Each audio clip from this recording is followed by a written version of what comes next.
एक छोटा सा प्लेन, 2 आदमी और एक ऐसा मिशन जो न सिर्फ जानलेवा था बल्कि आज के दौर में बिल्कुल नामुमकिन लगता है। एक सपना जो हवा में जन्म लेता है और ज़मीन से कभी मिलने का इरादा नहीं रखता।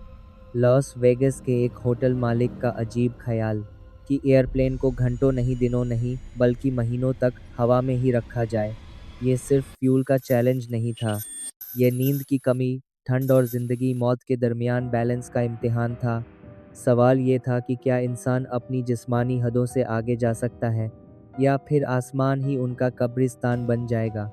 1956 में वॉरेन बैली ने लास वेगास में हसिएंडा नाम का होटल खोला। ये होटल शहर के बड़े कसीनो से अलग था।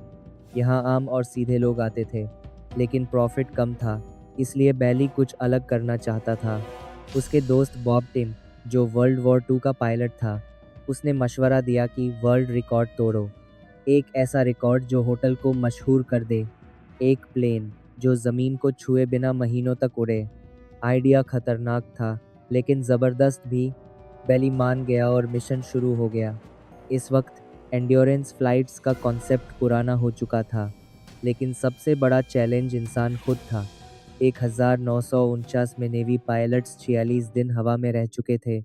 अब बात 50 दिन से आगे जाने की थी। बॉब टिम ने सेस्ना 172 खरीदा और उसे स्पेशल एंड्योरेंस फ्लाइट के लिए मॉडिफाई करना शुरू किया। कोपायलट सीट हटा दी गई ताकि एक और पायलट और सोने की जगह बन सके। पीछे की सीट्स हटाकर स्टोरेज बनाया गया, जिसमें खाना, पानी और टूल्स रखे जा सकें। प्लेन के अंदर एक छोटा सिंक लगाया गया ताकि स्पॉन्ज बाथ लिया जा सके। नीचे एक बड़ा बेली फ्यूल टैंक लगाया गया, जिसमें हवा में ही फ्यूल भरा जा सकता था। फ्यूल पाइप खींचने के लिए इलेक्ट्रिक विंच लगाई गई और कोपायलट डोर को फोल्डिंग डोर बना दिया गया। बाहर एक छोटा प्लेटफॉर्म भी लगाया गया, जहां खड़े होकर पाइप कनेक्ट की जा सकती थी। इंजन में भी कई चेंजेस किए गए और प्लेन पे बड़ा हसिएंडा लिख दिया गया। टेस्ट फ्लाइट्स शुरू हुई, लेकिन मसले आते गए।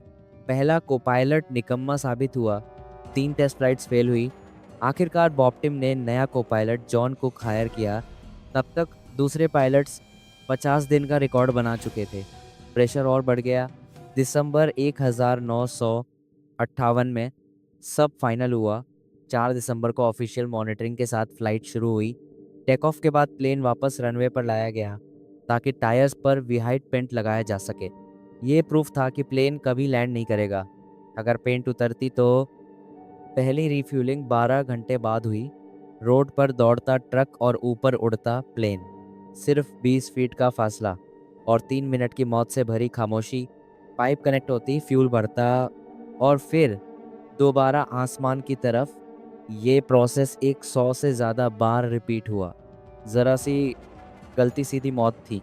शुरू के दिन लास वेगास के ऊपर ही उड़ते रहे। बाद में कैलिफोर्निया के सुनसान इलाकों पर ठंड से बचने के लिए नीचे उड़ना पड़ा, क्योंकि इंसुलेशन कमज़ोर हो चुकी थी। दोनों पायलट्स की दोस्ती गहरी हो गई। बुक्स, एक्सरसाइज और बातें ही सहारा थी। खाना, पानी और ऑयल भी हवा से आता। हसीएंडा के शेफ का खाना भी टॉयलेट के लिए फोल्डिंग कैंप सीट थी। वेस्ट बैग्स सुनसान इलाकों में गिरा दिए जाते। 36 दिन बाद थकान हद से बढ़ गई। नींद एक सबसे बड़ा दुश्मन बन चुकी थी। एक रात बॉब टिम कंट्रोल्स पे सो गया। प्लेन सिर्फ ऑटो पायलट पर चलता रहा। आंख खुली तो प्लेन कैनियन के अंदर था।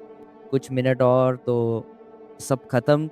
39वें दिन जनरेटर फेल हो गया और लाइट्स, हीटर और पंप्स बंद हो गए।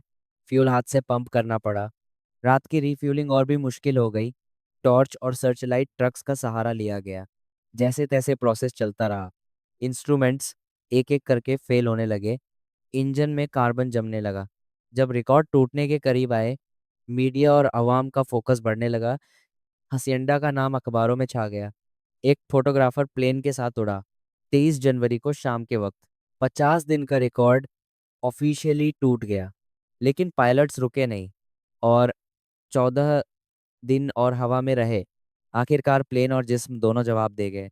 7 फरवरी 1959 को लैंडिंग की परमिशन मांगी। 64 दिन, 22 घंटे और 19 मिनट बाद प्लेन जमीन पे आया। प्रेस सपोर्टर्स फैमिली सब मौजूद थे। पायलट्स खुद चल भी नहीं पा रहे थे। वी हाइट पेंट बिल्कुल साफ थी। रिकॉर्ड बिल्कुल असली था। 2015 में एंड्योरेंस रिकॉर्ड्स बंद कर दिए गए। ये रिकॉर्ड हमेशा के लिए अनब्रेकेबल बन गया।